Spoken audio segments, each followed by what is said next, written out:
Madison with Real Reviews. We are here at Wizard World Comic Con today. We are excited for this. We're in here. We're going to have some fun. Let's check it out, find some cool things. I see Archie over my shoulder. Let's go investigate.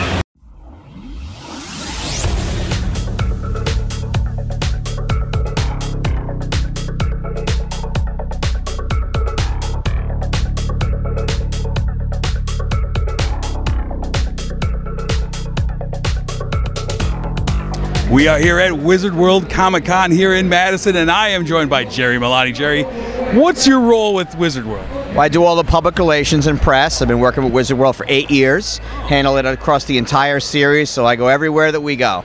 That's exciting. So what is it about Madison that Wizard sees that keeps you guys coming back? This is the 3rd year in a row. What do you see about Madison? Well, a lot of people from Madison had come to our Chicago show for years, and they said, guys, when you're expanding, you got to look at Madison. You got to see what we got here. And we came 4 years ago to first scout it out, and we're overwhelmed by the city and the convention center, and everyone just said, this is the place to be, and 3 years later they were proven right and we were proven right. That's great. I'm glad you guys keep coming back. What is it, I mean, what's one of your favorite things? You go to all these cons, I mean, umpteen. What's some of your favorite things to check out, your favorite things to people watch? What do you like around here? I like that people can come to our shows and meet lots of other fans who love the same things they love. They can express themselves any way they want. They can wear a costume that they made themselves, that's a character that's their own creation, or they can do something that represents something that they really like, or a show or a movie that's their favorite, and they're going to meet lots of other people who love the same things. And it doesn't matter what you love here, we've got something for you at Wizard World. That's great. Always accepting. Now, I gotta know, do you have a costume at home that you might put on so you can wander the hall anonymously, not keep getting mobbed by people? You have something that your go-to? You mean besides my Wizard World shirt? Obviously, I mean, you have the Batman costume, something that you put on, wander the halls of these great cons? No, but one year we had a show on Halloween, so they did let us. It was a Friday in Columbus about 3 years ago. They let us wear a costume, and my public relations cohort and I, we went as Little Red Riding Hood and the Big Bad Wolf. So I had the full costume on. And which end were you? Well, I was the Big Bad Wolf. If I didn't have the badge on, you wouldn't have been able. I had a lot of makeup. It looked really good. It was very convincing. That's pretty good. That's pretty great. Well, I hope you have a successful one here. It's great to have you guys back. I'm really excited to check this out for the entire weekend. Thank you. Thank you.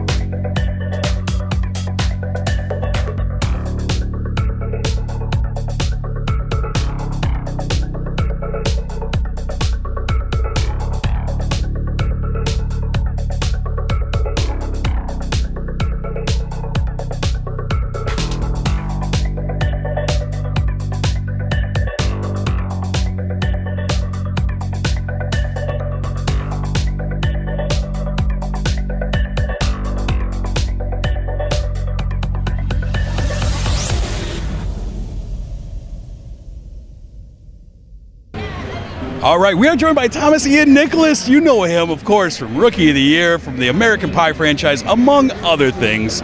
Welcome. Thanks for joining us. Thank you, Jameson. Thank you for having me. So, first thing, the adolescent me has to ask the obvious question.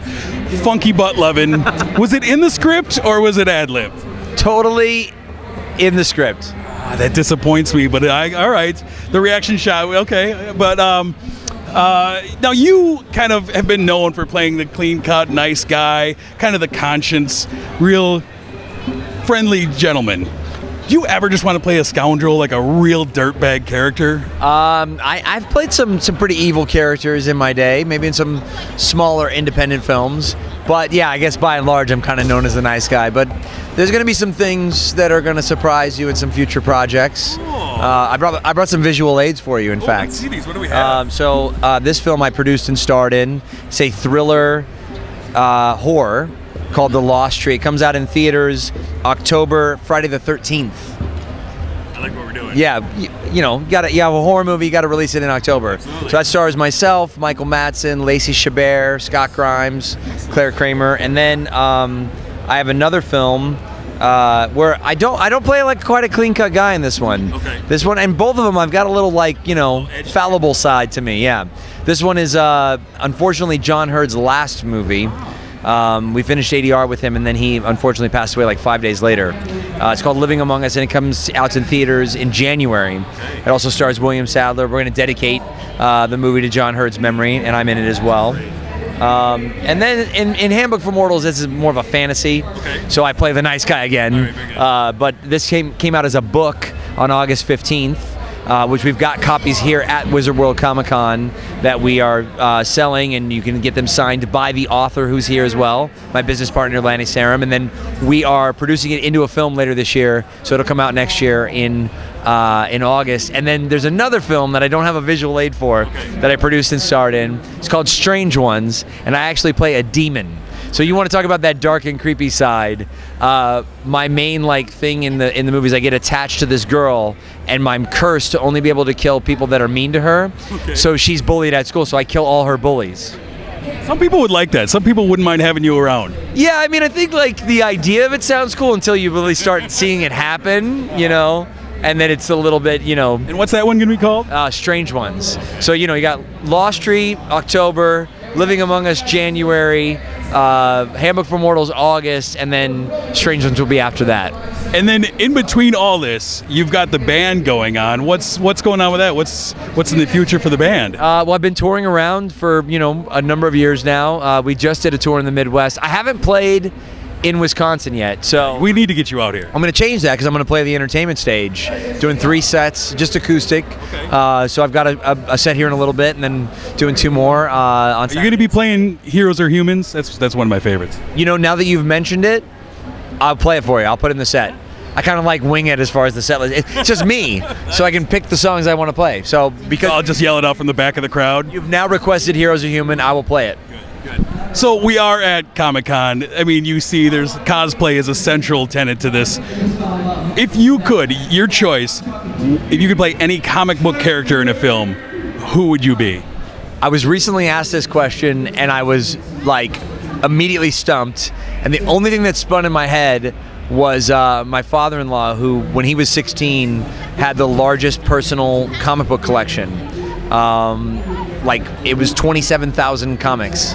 He had everything except for 2 number ones, like Marvel 1 and something else. I can't quite remember because this is Is your father-in-law Nicolas Cage? No, his name was Bill Plazek. Okay. Funny you mentioned Nicolas Cage, but you might want to pay attention to that. I'm not gonna say anything, but Nicolas Cage may or may not be in the movie of Handbook for Mortals. We'll have to tune in to see. Yeah. If he is, there'll probably be a pretty big press release about it, so we'll hopefully get your attention. Anyway, no, it's Bill Plazek. So he had said I should play Robin and be Batman's sidekick. So I'm figuring, I was already Casey Affleck was my older brother in American Pie, so wouldn't it be fitting that I would be Ben Affleck's sidekick? I kind of like that. I could kind of see it. I think we need to make this happen. We could just shoot a fan film right now. Make this. Somebody's got a Robin costume walking around. Perfect. You also have a movie coming out in the future. You worked with James Franco's directing a film. Yeah. I'm looking at it. It looks like a crazy cast of talented comedic actors. I actually portray Martin Scorsese in the film. So I play, I am Martin Scorsese around the time that he did Taxi Driver. That is insane. So it's a whole scene where, because obviously the film stars James Franco, Seth Rogen, Will Ferrell, Megan Fox, but there's this whole scene of notable actors, and we're all playing George Lucas, Steven Spielberg, Robert De Niro, Martin Scorsese in this this crazy scene. That is very cool. What's the name of that film? It's called Zeroville. I'm not sure what the release date information is. I just worked on it and played Marty, so I didn't release that one. Yeah. Yeah. So your band has been out and doing things. What are your biggest musical influences? I'm a huge fan of Springsteen and the Foo Fighters. That's pretty good. So I'm hoping, I got dibs, and I told Bruce this in 2006 when he played Dodger Stadium, that it's my dream to portray him in a film, in a biopic one year. So he at that backstage, I had snuck backstage and got to meet the big man before he passed. So he puts his arm around me, he looks at his manager and goes, "So what do you think?" He's like, "Do you think we look alike?"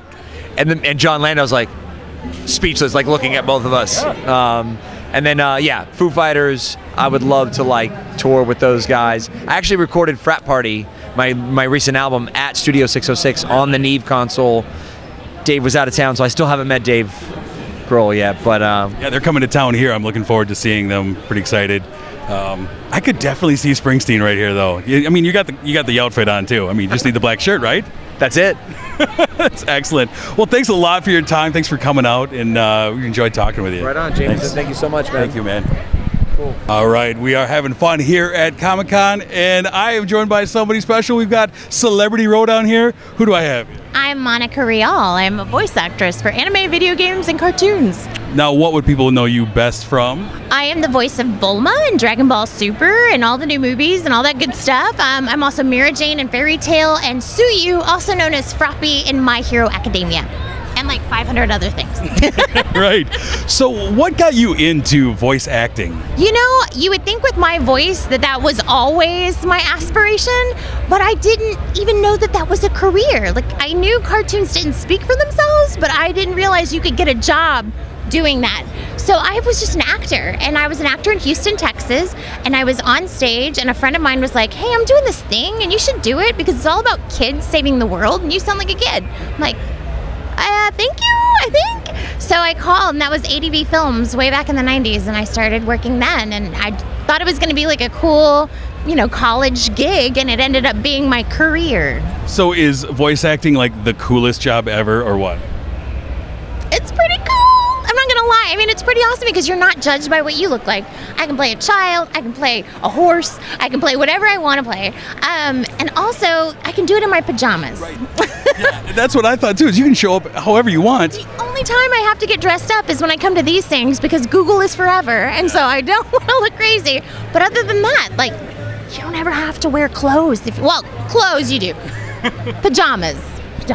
So how tight-knit of a community is the voice acting community? I mean, are they a supportive group, or is it small? I mean, are there the rock star voice actors? I don't know. I mean, it is a very small community, especially the anime community. We're pretty tight. We go to a lot of conventions together and stuff.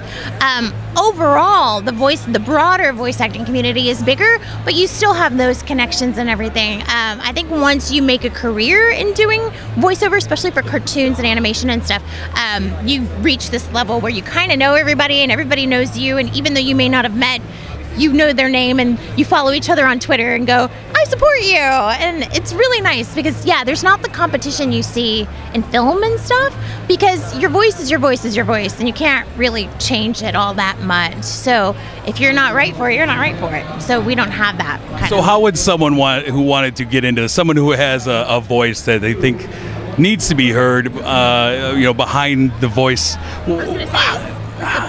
No.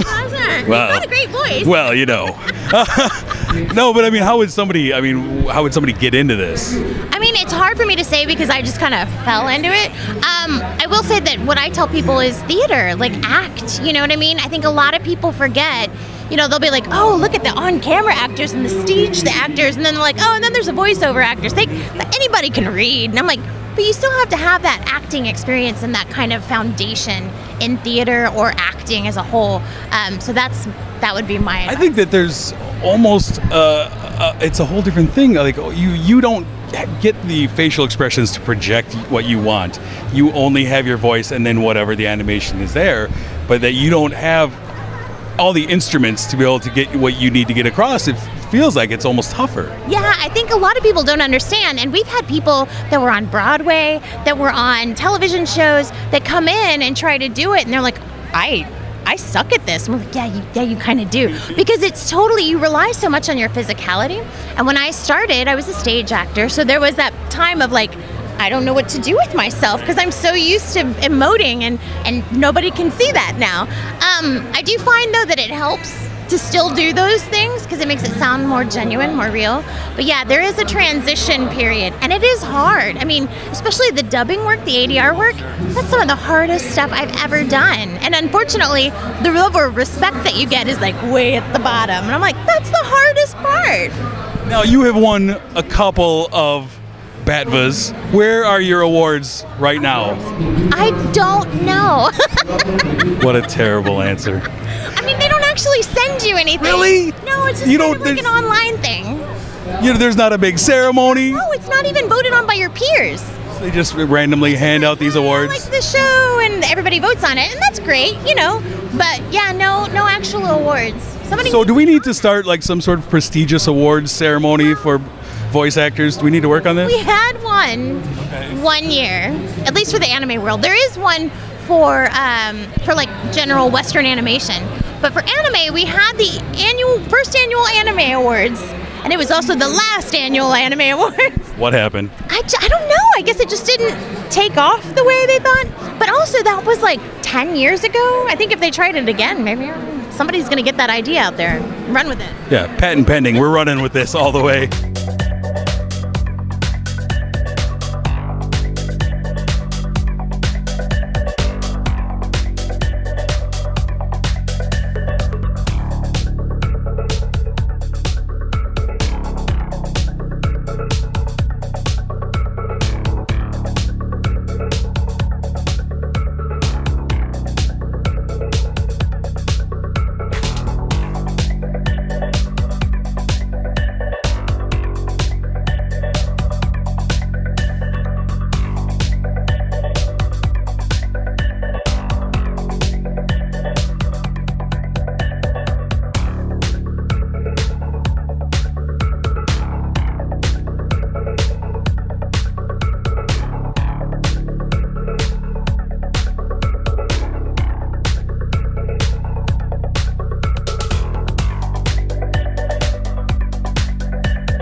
All right, so we are at the con, so of course we're going to find some Star Wars stuff. And we found what is, I mean, don't tell anyone else, this is my favorite booth right now. And we are standing with the 501st Legion. And who are you, sir? Zack Wagner. And what is your role with this? I am the Devastator Squad leader and also a member of the Wisconsin Garrison 501st Legion. And what does that mean for people that don't know what the 501st is? Basically, the 501st Legion is Star Wars fan group. We build our costumes together and use them in the community for community events. It's pretty cool. And I mean, now when I met this guy, I told him that I have myself a Rebel costume. I was almost taken to the floor. It was bad. It got real bad. Look at this guy. And who do we have behind us here? Director Orson Krennic. Great. This is great. From Rogue One. And I mean, how long does it take to put together something like this? I have 3 different costumes, working on a 4th, and it just varies. For example, I'll be doing Grand Moff Tarkin tomorrow, ironically. Classic. And that takes about 3.5 hours of makeup. This one's fairly simple. It depends too on kind of what you do. Face characters take, depending on what kind of intensity you want to do. Building armor has different levels of difficulty too. I know Darth Vader will be here tomorrow, and that can, run into thousands of dollars and years of work because the level of requirements are much higher. So something like this, and mine's a continued work in progress, but it probably took maybe about couple months of planning and maybe about another 3-4 months of actual assembling everything and working on it. So part of the 501st is that you kind of have the guidelines of what you need for the costumes, right? To be screen accurate. And one of the things I see here at the booth is that you have a lot of great charts and visual guides for people to show, if they're interested, like I want to be a trooper. What do I need for it? What do we have for them? So, on our website, you can visit the501st.com and you can go to our costume reference library. What that will do is it will list different pieces of the costume that will help you be able to assemble them all into one big costume and then submit your approval photos. And then once you're approved, you get this all together. Next year, you show up at the con, you've got your own costume to walk around proudly strutting it around. And so how many people do you have in the Wisconsin chapter of the 501st? What are we looking at overall? About 110 people right now. It's pretty impressive. And you go out and you do community events, you do all the kinds of things like that? Yes, we'll be at quite a few events in October. There's a few different Star Wars Readers Day we'll be doing, and as well as Halloween at the Henry Violet Zoo. Excellent, excellent. And of course, in December, I'm sure we'll see the 501st out doing some things around the release of the new film. Is that true? Yes, we have a few Last Jedi showings we'll be going to.